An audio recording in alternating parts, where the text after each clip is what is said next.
I was 16 years old. I couldn't tell you the exact month this happened, but I know for certain it was during the summer. My parents were away for the weekend, leaving me completely alone in the house for 2 days. To me, that felt like a dream. I spent my time doing whatever I wanted, cycling endlessly between watching YouTube videos, gaming, and raiding the kitchen for snacks. Most of my time, though, I spent holed up in my upstairs bedroom, headphones clamped over my ears, cut off from the outside world. As a teenager, there was something freeing about it. No interruptions, no rules, just me and my own little bubble. But the peace didn't last. In the middle of a game, I began to hear something faint. At first, I thought it was just some video that had started playing in the background. But when I checked YouTube, everything was paused. That's when I pulled off my headphones and realized the noise wasn't coming from my computer at all. It was coming from outside. The window in my bedroom was cracked open slightly, and through it I could hear the muffled sound of someone speaking. The rain pouring outside made it harder to make out, but one thing was clear. The voice was close, unnervingly close. Whoever it was had to be standing near the outer wall of the house. I strained to listen, trying to figure out what they were saying or whether they were talking to someone else. But all I could make out was a single voice. By the time I got up and walked toward the window, the voice stopped. My stomach tightened. I headed downstairs, hoping to catch sight of whoever it was from one of the other windows. Someone wandering that close to the house at 8 p.m. didn't make sense. It was unsettling. But by the time I searched downstairs, it seemed they were already gone. No trace of anyone outside. I sighed in relief, grabbed a bag of chips from the kitchen, and headed back upstairs to lose myself in gaming again. Time passed quickly. Maybe an hour, maybe less. But then it happened again. In the middle of a round, I heard a voice. This time, not through my headset, but from outside of it. Even with my headphones on, the sound was clear. Not louder exactly, but sharper, as if the muffling from before had vanished. And this time, I thought I knew what the voice had said. Panicking, I tore my headset off and listened. The house was silent, the air thick. Then, after a tense 15 seconds, I heard it again. "Luke?" My heart nearly stopped. That was my nickname. My full name is Lucas, but all my friends called me Luke. And now, here was a man's voice, one I didn't recognize, calling me by it. Worse still, the sound wasn't coming from outside anymore. I was almost certain it was coming from inside the house, directly below me. I gently set my headset down on the desk, doing my best not to make a sound. Quietly, I crept toward my bedroom door, careful not to let it creak. And just as I reached it, the man called my name again. Only, he didn't shout it. He said it softly, almost casually, like someone trying to get your attention in a friendly way. That calmness only made it more chilling. His voice had a deep, gravelly rasp, the kind of tone you'd expect from someone in their mid-50s who had smoked their entire life. When he spoke again, I knew without a doubt. He was standing at the bottom of the staircase. I backed away from the door, leaving it open because I was too afraid the noise of closing it would give me away. My heart raced as I turned to the window. I shoved it open wider and climbed onto the roof. Technically, it wasn't a full roof, just the overhang of the front porch. It gave me about 3 or 4 feet of sloped, rain-slicked ledge to balance on. Dangerous, yes, but it was better than waiting in my room to be found. And that's when I realized I'd made a huge mistake. I'd left my phone on the desk. In my panic to escape, I hadn't thought to grab it.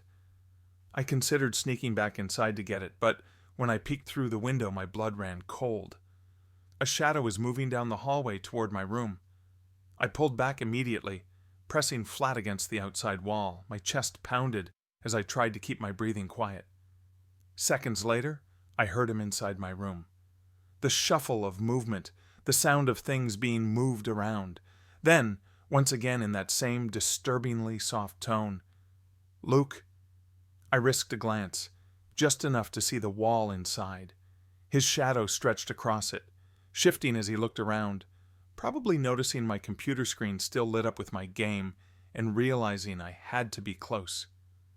Part of me desperately wanted to lean just a little further, to finally see the face of this man who had invaded my home. But something deep inside screamed at me not to. Every instinct told me if I hesitated, if I waited just a moment longer, he would find me. So I made my choice. I hurried to the farthest edge of the ledge, my shoes slipping slightly on the wet surface. Below me was nothing but a bush and some grass. The drop looked like 8 or 10 feet, enough to hurt, but not enough to kill. I lowered myself down, dangling, and then let go. My legs hit the ground hard, and I fell backward into the wet grass. Pain shot up my legs, but nothing felt broken. I scrambled to my feet and sprinted toward the nearest neighbor's house. I banged frantically on their door, desperate for someone, anyone, to help. But no one answered. I could imagine what they must have thought. Some crazed kid hammering on their door in the middle of the night. It didn't matter. The noise was enough. Eventually, one of the neighbors called the police, reporting me as some kind of disturbance. When the officer arrived, I was able to explain everything. I have no idea how long I'd been outside. Maybe 20 minutes, maybe more. By the time the officer checked my home, the intruder was gone. But the open window in my bedroom told the whole story. At some point after I had fled, he had looked outside onto the ledge, searching for me. The thought made my stomach turn. I had been that close to being found. The days after were rough. My legs swelled badly from the fall, but thankfully nothing lasting came of it. Still, I can't help but believe that jumping, despite the pain, might have saved my life. To this day, I wonder who he was. I sometimes wish I had taken the risk to see his face. But looking back, I know it's only easy to say that now, sitting safely in hindsight. In that moment, survival was the only thing that mattered. As far as I know, the man never came back. My family and I never heard anything else, and I've grown older since then. But the memory still lingers, haunting me, and maybe it always will. I work as a security guard for a small office space in town.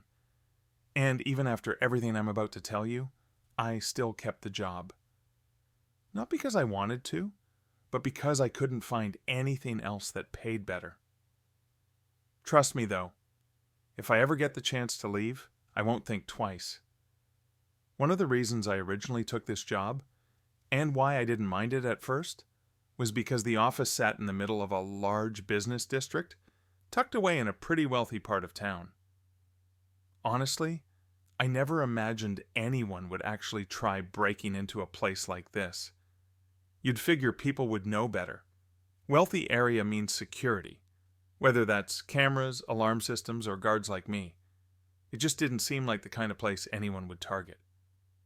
Anyway, that night started off like any other. I clocked in at 10 p.m., did my usual first rounds of the building, and activated all the detection systems before heading back into the so-called security office. To be fair, calling it an office was generous. It was more like a closet.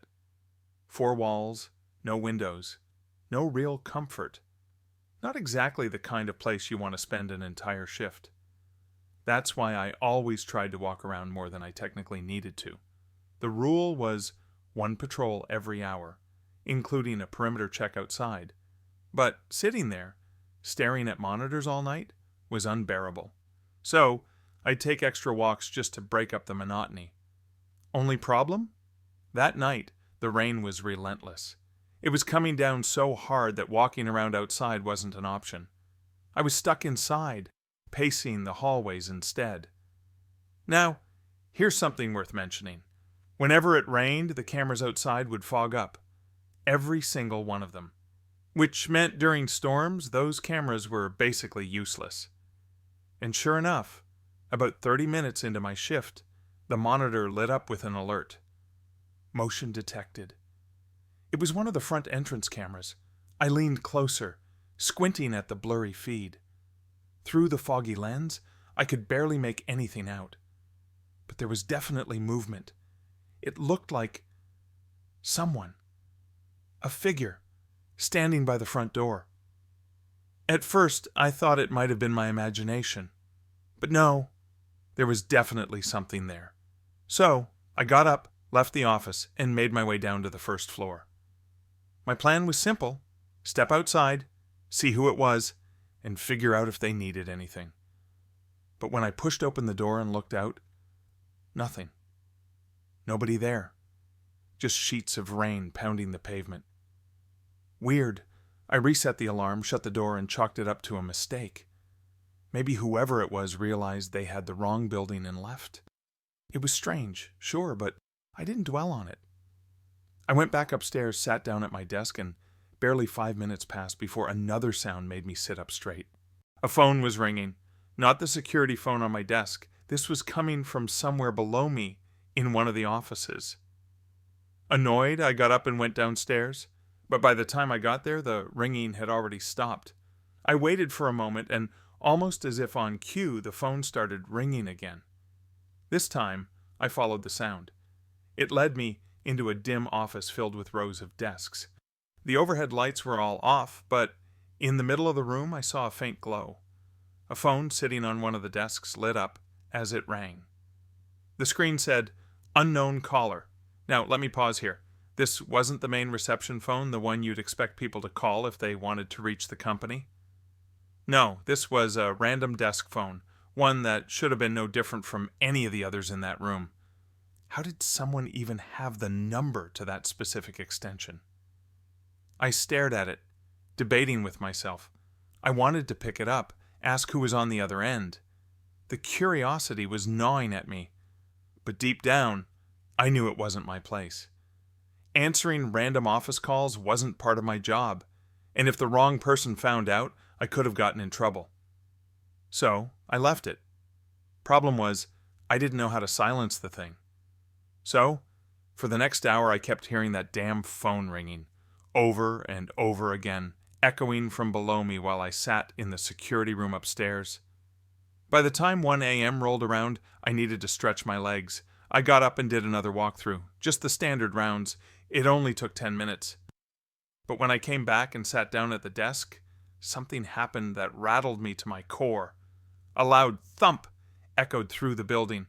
It was deep, hollow, like something heavy falling in the stairwell or slamming against a hallway wall. My heart skipped a beat. I checked the system. Nothing. No alerts, no motion detected. So, I forced myself to get up and check it out. I hurried down to the first floor and inspected the doors I just checked minutes before. That's when I saw it. The alarm system by the front door was blinking green. Not red, not off, green. That meant the system wasn't armed. But it wasn't turned off either. It was on pause. Here's the thing. Even I never touched that setting. I only had 2 options, armed or disarmed. Pause wasn't one of them. My chest tightened. I pushed open the door and peeked outside. Nothing. Just rain pouring down, same as before. I quickly closed it, rearmed the system, and tried to shake the growing unease clawing at me. Something was wrong. Really wrong. For the first time since I'd taken this job, I felt genuinely nervous. I bolted back up the stairwell, hoping maybe the system would give me a clue about what was going on. But when I reached the 3rd floor, I stopped dead in my tracks. The door leading into the office hallway was wide open. That was the same hallway where the phone had been ringing earlier. I crept toward it cautiously, straining to hear anything in the silence. And just as I reached the doorway, everything went black. My vision, my hearing, my whole body, gone in an instant. When I came back, I was stumbling backward, dazed, disoriented. My head felt like it had been split open. And then it hit me. I had been struck. Someone had hit me from behind. I toppled down a few steps, ears ringing, head throbbing. Through the blur in my vision, I caught sight of something, someone, a figure, standing in the doorway, watching me. I didn't hesitate. I forced myself to my feet, half stumbling, half running down the stairwell. Every part of me screamed to get out. I burst through the exit, into the downpour, and ducked behind my car. With shaking hands, I pulled out the work phone on my belt and dialed 911. I don't know how long I crouched there, soaked to the bone, waiting. My sense of time was completely gone. Eventually, the police arrived. They searched the building, but found nothing. Later, at the hospital, I was treated for a severe concussion. Luckily, I was otherwise okay, but the whole experience has haunted me since. Here's the thing. On the surface, it could have been dismissed as a break-in, just some random person trying their luck. But when I think about it, the pieces don't add up. It was pouring rain, which fogged up all the cameras. Whoever it was seemed to know that. And if it was them making those phone calls, they somehow had the number to a specific desk extension that wasn't public. On top of that, they knew exactly how to manipulate the alarm system, using a pause function I didn't even know existed. This wasn't random. It felt professional, calculated. And the guy who hit me, he hit me so hard, all I saw was a blurry outline. I couldn't even give the police a description. The company hasn't told me a thing since it happened. Not whether anything was stolen, not whether they knew who it was, not even what the intruder might have wanted. Nothing. All I know is that something about that night wasn't right. And even though I'm still working there for now, you can bet one thing. Every creak, every ring, every strange noise in that building, I pay attention to it. Because I know what it feels like when something, or someone, is watching you. This happened a few months back. My buddy Thomas and I were hanging out at my place one evening. Neither of us had work the next day, so the plan was simple. Kick back, drink a few beers, and just chill. Honestly, it wasn't supposed to be an all-night thing, but as the night went on, it got later and later.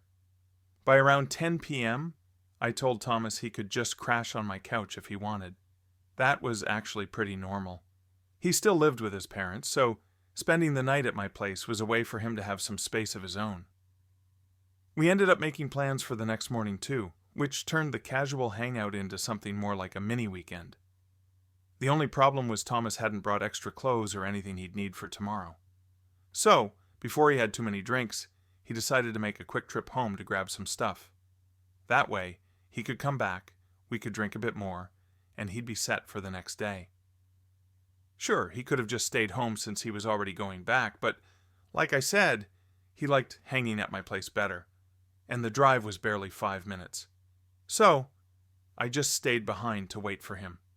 At first I thought about standing out on the porch while I waited, but that's when I realized how bad the storm had gotten. It was coming down in sheets. Thunder cracked every so often, and the wind howled. No way was I standing out there. Instead, I went back inside, sat down on the couch, and scrolled through my phone while sipping my beer. Time slipped away from me. 15, maybe 20 minutes passed before I finally heard a knock at the front door.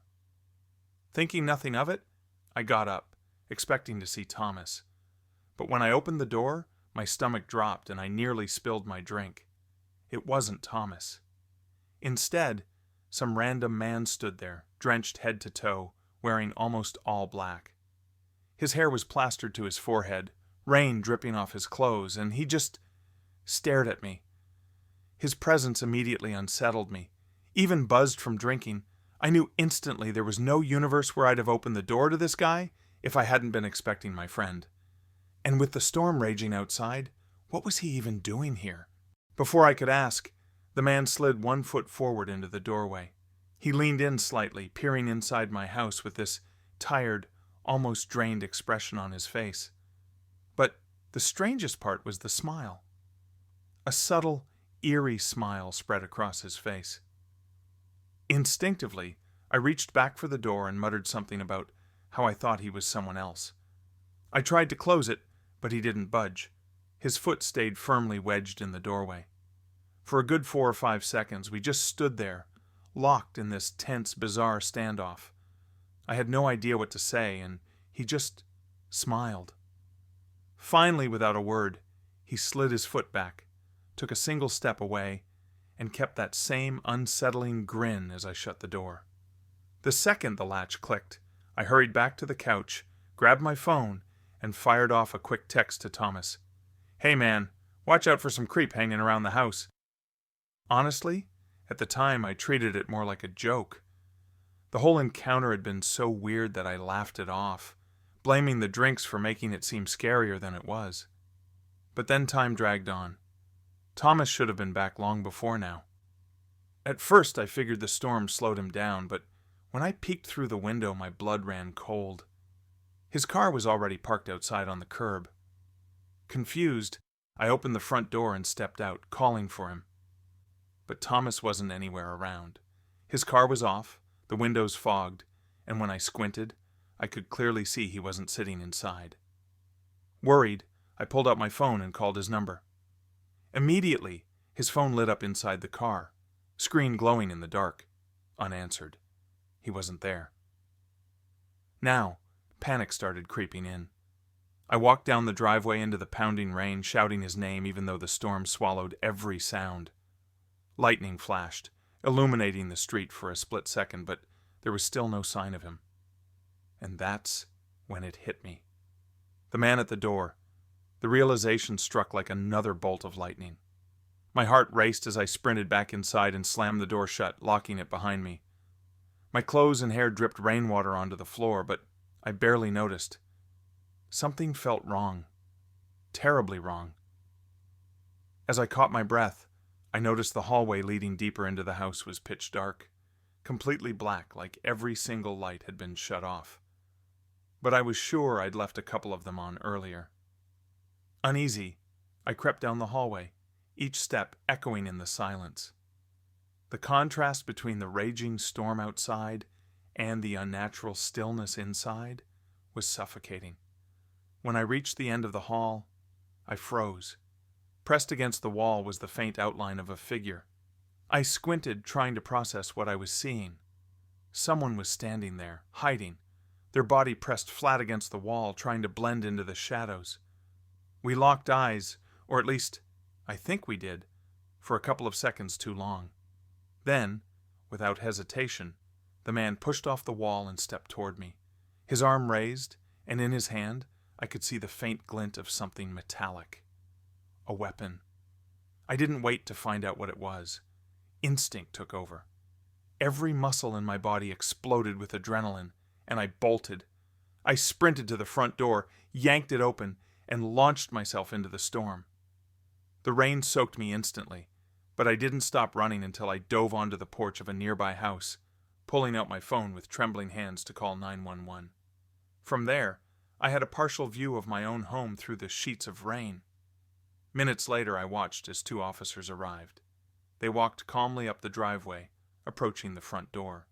But then, all at once, they drew their guns and rushed inside. I knew they'd seen him. Sure enough, they later told me the intruder had still been in the hallway when they entered. He fled through the back door and disappeared into the storm. They gave chase, but he managed to scale a fence and vanish into the night.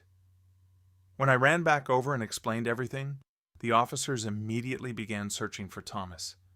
Thankfully, they found him only minutes later.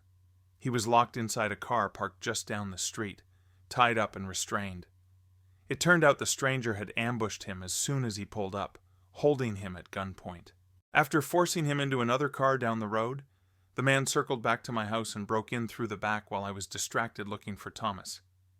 His plan was to trap us both. That glint in his hand? It was a gun pointed directly at me. And the terrifying truth is, if the lights hadn't been so dim, if I'd clearly seen what he was holding, I might have frozen in fear instead of running. And that hesitation could have cost us both everything. The car he'd been using was later found to be stolen earlier that night, which led to a complete dead end.